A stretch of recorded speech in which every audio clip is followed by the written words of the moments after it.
Igan, good morning. Nandito ako sa Northville 4B sa Barangay Lambakin, Marilao, Bulacan. Sa loob ng 2 linggo na walang supply ng tubig dito, ngayong umaga lang daw nagkaroon ng tulo. Pero patak lang halos ang inilalabas nito mula sa mga gripo.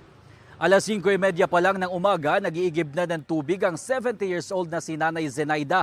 2 linggo na raw kasing pahirapan makaigib ng tubig dito matapos bumigay ang riprap at madamay ang tubo ng Prime Water Marilao noong kasagsagan ng pananalasa ng mga nagdaang bagyo.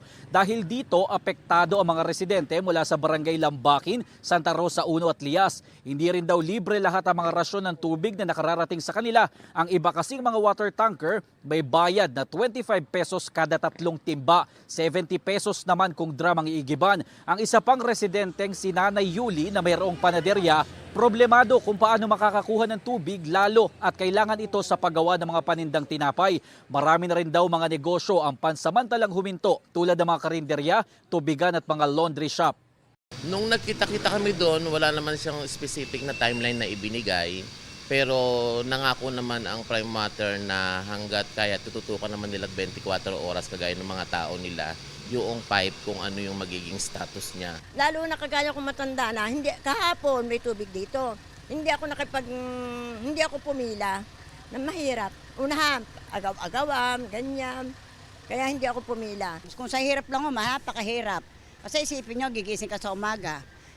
Madaling araw pa lang, mag-iabang ka na ng tubig. Wala kang maaasahan tubig, magkakapuyat ka. Tapos pagka may dumating na truck, mag-iigib ka, tatakbo ka hanggang sa dulo, hanggang sa gitna. Pagka wala kang inabutan, sorry ka na lang. Samantala, Igan, ayon sa barangay, nagawa naman na sa ngayon ang tubo ng Prime Water pero hindi pa raw ito ibinabalik sa normal pressure sa pangambang baka bumigay na naman ito. Pero sa 23 sityo dito sa Barangay Lambakin, iilan na lang daw ang wala pa talagang supply ng tubig habang ang iba naman talagang mahina pa ang pressure ng tubig. At yan ang unang balita mula dito sa Marilao, Bulacan. Ako po si Jomer Apresto para sa GMA Integrated News.